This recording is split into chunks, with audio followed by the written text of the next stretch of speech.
यदि सोचा है कुछ करने के लिए तो करके दिखाइए। जो आपसे कहते हैं कुछ नहीं कर पाओगे, जो आपसे कहते हैं कुछ नहीं बन पाओगे, उन्हें बन के दिखाइए। मित्रों नमो नमः। मैं Julie Bharti madam classes channel पर आप सभी का हार्दिक स्वागत है। मित्रों आज की क्लास में हम आपके लिए लेकर आए हैं महाकवि कालिदास द्वारा रचित नाटक अभिज्ञान शाकुंतलम की महत्वपूर्ण प्रश्नोत्तरी। मित्रों यह अभिज्ञान शाकुंतलम प्रश्नोत्तरी का भाग 4 है। जो मित्र चैनल पर पहली बार आए हैं और संस्कृत विषय की कॉम्पिटिटिव एग्जाम्स की तैयारी कर रहे हैं तो भारती मैडम क्लासेस चैनल को सब्सक्राइब करें, बेल आइकन बटन दबाकर ऑल पर क्लिक करें जिससे कि हमारे नए वीडियोस के नए क्लासेस के नोटिफिकेशंस आप तक पहुंच सकें। तो चलिए मित्रों आज की क्लास प्रारंभ करते हैं। क्वेश्चन नंबर 36, कण्व का शिष्य कौन है? ए माधव्य, बी गालव, सी सारद्वत, डी वसंतक। तो राइट आंसर है सारद्वत। माधव्य तो विदूषक है ना, और दुष्यंत का मित्र है। यहाँ पर कण्व का शिष्य पूछा गया है। राइट आंसर क्या है? शारद्वत। उसके बाद नेक्स्ट क्वेश्चन है, दुष्यंत द्वारा परित्यक्ता शकुंतला किस आश्रम में निवास करती थी? यानी कि जब दुष्यंत ने शकुंतला को अपनाया नहीं, निकाल दिया, परित्याग कर दिया, तो शकुंतला कहाँ गई? ए कण्व आश्रम, बी मारीच आश्रम में, सी विश्वामित्र आश्रम में और डी वशिष्ठ आश्रम में। तो कण्व आश्रम में तो वो पली बड़ी थी और विश्वामित्र तो जन्म पिता हैं, तो वहाँ पर तो संभव नहीं था जाना। वशिष्ठ आश्रम, महर्षि वशिष्ठ के आश्रम नहीं गई थी। सही राइट आंसर है मारीच आश्रम में, है ना। तो महर्षि कण्व के आश्रम में वो बचपन से पली बड़ी हुई और विदा वहीं से हुई। दुष्यंत के त्यागने के बाद वह मारीच आश्रम में रही। तो ठीक है, राइट आंसर क्या है? मारीच आश्रम। अब उसके बाद मित्रों क्वेश्चन नंबर 38, शकुंतला परित्याग की घटना किस अंक में है? ए ऑप्शन है चतुर्थ अंक में, नहीं विदाई का वर्णन है चतुर्थ अंक में। षष्ठ अंक में धीवर का वर्णन है, धीवर आता है। और परित्याग कब? क्योंकि चतुर्थ में विदाई हो जाती है, कण्व ऋषि विदा कर देते हैं। तो पंचम अंक में कहाँ पहुँचती है? गौतमी और सारंगरव और सारद्वत के साथ दुष्यंत के राजमहल में हस्तिनापुर पहुँचती है। तो वहीं पंचम अंग में ही परित्याग कर देता है शकुंतला का दुष्यंत, ठीक है ना। तो कहाँ पर त्याग दिया गया था? पंचम अंक में। और सप्तम अंक में तो पुनर्मिलन दिखाया है, सम्मेलन अंक है ना। तो राइट आंसर क्या है? सी पंचम अंक। अब उसके बाद मित्रों आगे बढ़ते हैं। नेक्स्ट क्वेश्चन है, तपस्वी होकर भी लौकिक व्यवहारों के कौन ज्ञाता हैं? देखो मित्रों ए ऑप्शन है विश्वामित्र, बी दुर्वासा, सी सारंगरव और डी कण्व ऋषि। तो विश्वामित्र लौकिक व्यवहार को कैसे जान सकते हैं? क्योंकि विश्वामित्र तो पिता थे शकुंतला के, उन्होंने त्याग दिया था अपनी पुत्री को। दुर्वासा ऋषि शाप देकर चले गए थे। सारंगरव तो कण्व का शिष्य है। लेकिन राइट आंसर क्या है? डी कण्व ऋषि। राइट आंसर कण्व ऋषि। लौकिक व्यवहार को तो वही जानेगा ना जो रिश्ते नातों से जुड़ा हुआ है, रिश्तों को निभा रहा है। महर्षि कण्व ने शकुंतला को पुत्री की तरह पाला और अपनी पुत्री की तरह ही विदा किया। एक अच्छे पिता की तरह उन्होंने शकुंतला की विदाई की समय पर और उसके विवाह को स्वीकार किया। महर्षि कण्व कहते हैं, यदि मुझ जैसे तपस्वी को आज पुत्री की, पालित पुत्री की विदाई करने में इतनी तकलीफ हो रही है, इतना दुख हो रहा है, तो जो गृहस्थ जीवन में जीने वाले, जो जन्म देने वाले पिता हैं और पूरा इतना समय अपनी पुत्री को अपने पास रखते हैं, उनको अपनी बेटी को विदा करते समय कितना दुख होता होगा। तो ऐसा महसूस किया, लौकिक व्यवहार को महसूस किया महर्षि कण्व ने। तो मित्रों यहाँ पर राइट आंसर क्या है? महर्षि कण्व। चलिए मित्रों, तो क्वेश्चन नंबर 40 है, कण्व आश्रम की वरिष्ठ तपस्विनी कौन है? ए प्रियंवदा, बी दाक्षायणी, सी गौतमी और डी सानुमति। तो मित्रों प्रियंवदा अनसुईया की सखी है, लेकिन तपस्विनी है, लेकिन वरिष्ठ नहीं है, बड़ी तपस्विनी नहीं है। दाक्षायणी कौन है? महर्षि मारीच की पत्नी है दाक्षायणी। इनका दूसरा नाम अदिति भी है, ठीक है। उसके बाद सी ऑप्शन है गौतमी और डी ऑप्शन है सानुमति। तो सानुमति मेनका की सखी है। अब ऑप्शन है सी सही आंसर, गौतमी। हमने बताया था ना, वरिष्ठ तपस्विनी भी है और कण्व आश्रम की अध्यक्षा भी है, और यही गौतमी जाती है शकुंतला के साथ विदाई में, है ना। कहाँ पर? दुष्यंत के पास। अब चलिए मित्रों आगे बढ़ते हैं, तो नेक्स्ट क्वेश्चन देख लेते हैं। क्वेश्चन नंबर 41, कालिदास की नाट्य कृति नहीं है। मित्रों, नहीं वाले क्वेश्चंस एग्जाम में बहुत पूछे जाते हैं, इस चीज़ का आप ध्यान रखिएगा। आप कंफ्यूज नहीं होना, क्योंकि कभी कभी ऐसा होता है एग्जाम में कि एग्जाम का प्रेशर होता है तो आप भूल जाते हैं कि नहीं बोला है, ठीक है। तो नहीं पर ध्यान दीजिएगा कि पहले क्वेश्चन पढ़िए एक बार, दूसरी बार ध्यान दीजिए कि हाँ कहीं नहीं तो नहीं लगा। तो यहाँ पर नहीं पूछा है कि कौन सी नाट्य कृति नहीं है कालिदास की। क्वेश्चन का मतलब है कि इसमें कौन सा कालिदास का नाटक नहीं है। तो मित्रों, ए विक्रमोर्वशीयम, बी ऋतुसंहारम, सी मालविकाग्निमित्रम, डी अभिज्ञान शाकुंतलम। तो मित्रों, अभिज्ञान शाकुंतलम, मालविकाग्निमित्रम और विक्रमोर्वशीयम, ये महाकवि कालिदास के 3 नाटक हैं। क्या? 3 नाटक हैं, ये आप याद रखिए।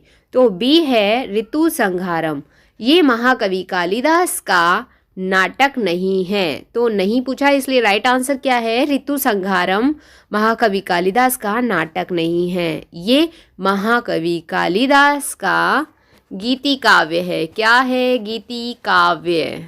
इस तरह से आपको याद रखना है कि ऋतुसंहारम क्या है? गीति काव्य है, ठीक है, नाटक नहीं है। नाटक 3 हैं, अभिज्ञान शाकुंतलम, मालविकाग्निमित्रम और विक्रमोर्वशीयम, ठीक है। अब आगे बढ़ते हैं, नेक्स्ट क्वेश्चन देख लेते हैं। क्वेश्चन नंबर 42, अभिज्ञान शाकुंतलम में अंकों की संख्या कितनी है? आप जानते हैं। तो A option 5, B 7, C 8, D 6। बहुत इजी क्वेश्चन है, आप आराम से टिक कर देंगे, क्योंकि एग्ज़ाम में टफ क्वेश्चंस भी आते हैं तो बहुत इजी क्वेश्चंस भी पूछे जाते हैं, ठीक है। तो ये बहुत बार आया है, ये क्वेश्चन पूछा गया है। तो महाकवि कालिदास द्वारा रचित अभिज्ञान शाकुंतलम नाटक में 7 अंक हैं। तो चलिए मित्रों नेक्स्ट क्वेश्चन देख लेते हैं। क्वेश्चन नंबर 43, मृग का पीछा करते करते राजा दुष्यंत किसके आश्रम में पहुंचे? ए मारीच के आश्रम में, बी विश्वामित्र के आश्रम में, सी कण्व के आश्रम में, डी वाल्मीकि के आश्रम में। तो मित्रों राइट आंसर है कण्व ऋषि के आश्रम में। मृग का पीछा करते हुए दुष्यंत पहुंच जाता है और वहीं पर शकुंतला को देख लेता है। अब नेक्स्ट क्वेश्चन देखते हैं आगे। क्वेश्चन नंबर 44, शकुंतला की विदाई का वर्णन किस अंक में है? तो मित्रों चतुर्थ अंक बहुत इम्पॉर्टेंट है, बहुत सारे क्वेश्चंस पूछे जाते हैं, ठीक है, क्योंकि सिलेबस में चतुर्थ अंक लगा हुआ है। तो मित्रों ए ऑप्शन देख लें, द्वितीय अंक में नहीं, बी पंचम अंक में नहीं, विदाई नहीं दिखाई है पंचम अंक में भी, और सी तृतीय अंक में नहीं दिखाई है, डी चतुर्थ अंक में। तो राइट आंसर क्या है? चतुर्थ अंक। चतुर्थ अंक में शकुंतला की विदाई दिखाई गई है। तो विदाई का अंक कौन सा है? चतुर्थ अंक। मित्रों चतुर्थ अंक में प्रियंवदा और अनसुईया फूल चुन रही हैं और बातें कर रही हैं, क्योंकि आया था और शकुंतला से गंधर्व विवाह करके अपनी राजधानी हस्तिनापुर लौट गया था और कह गया था ये मेरी अंगूठी रखो और मैं तुम्हें जल्द ही राजधानी हस्तिनापुर बुला लूँगा। तो बस अनसुईया प्रियंवदा इसी चिंता में है कि दुष्यंत आएगा और शकुंतला को, हमारी प्रिय सखी को यहाँ से ले जाएगा अपनी राजधानी। तो फूल चुन रही हैं, आपस में बातें कर रही हैं और शकुंतला दुष्यंत के ख्यालों में खोई है। तो दुर्वासा ऋषि शाप दे देते हैं इसी अंक में। मित्रों इस अंक से बहुत प्रश्न पूछे जाते हैं, जैसे कि ये क्वेश्चन पूछ लिया कि विदाई का अंक कौन सा है। ये भी पूछ लिया जाता है कि किस अंक में शकुंतला को शाप दिया था, और ये भी पूछ लिया जाता है कि किसने शाप दिया था। ठीक है, इस तरह के प्रश्न पूछे जाते हैं।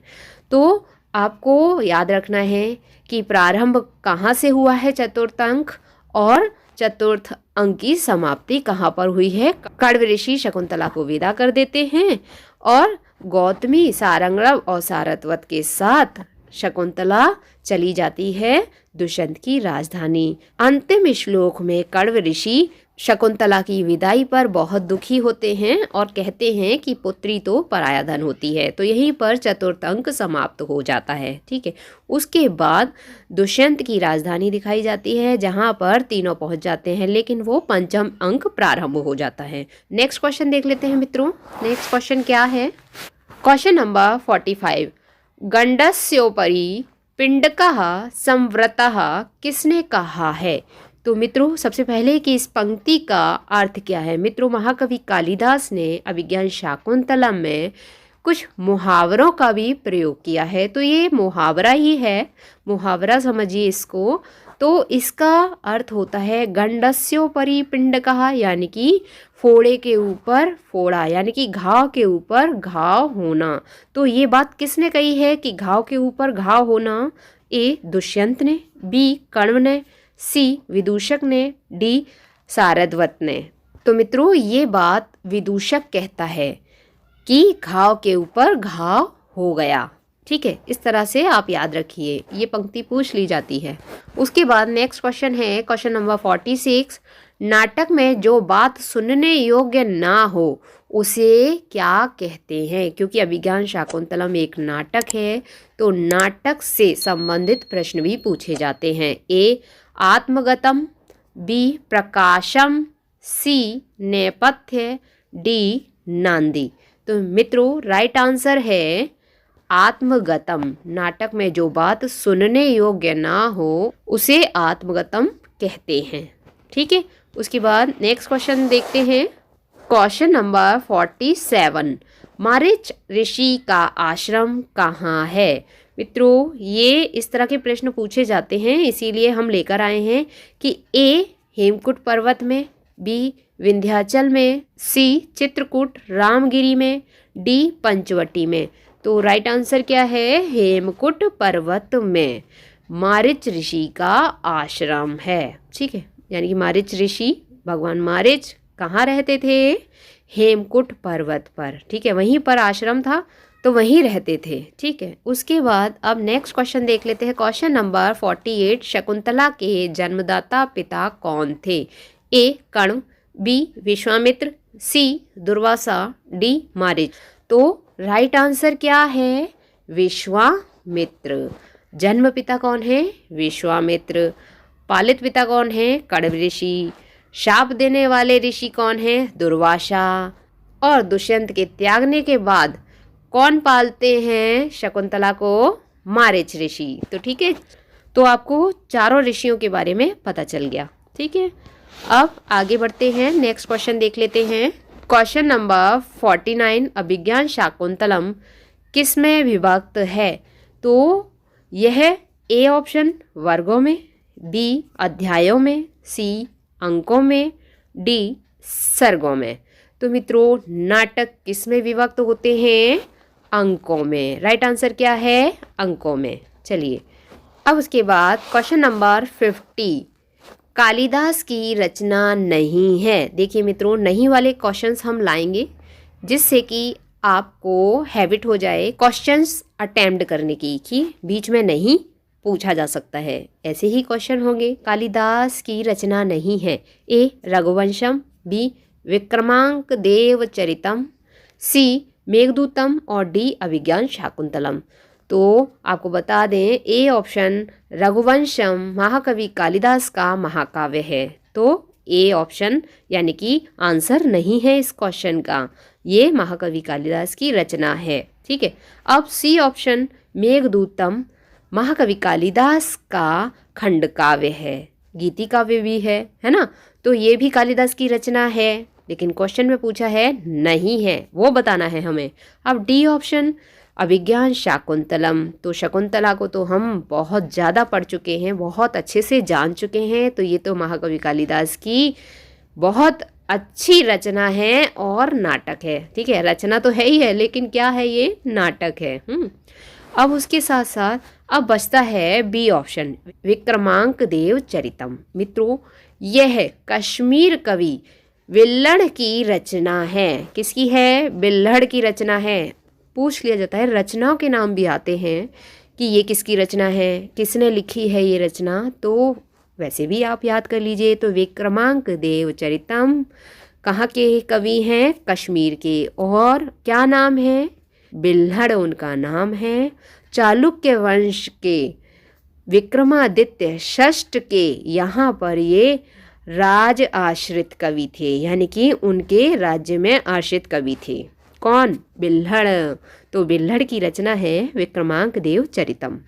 मित्रों, यदि आपने इससे पहले की प्रश्नोत्तरी या इससे पहले की क्लासेस नहीं देखी हैं, चैनल पर पहली बार आए हैं, तो ऊपर आई बटन पर क्लिक करके आप सभी क्लासेस देख सकते हैं। साथ ही साथ नीचे डिस्क्रिप्शन बॉक्स में प्लेलिस्ट के लिंक दिए हैं, आप उन लिंकों पर क्लिक करके सभी क्लासेस, सिलेबस की सभी कथा कहानियों को सुन सकते हैं।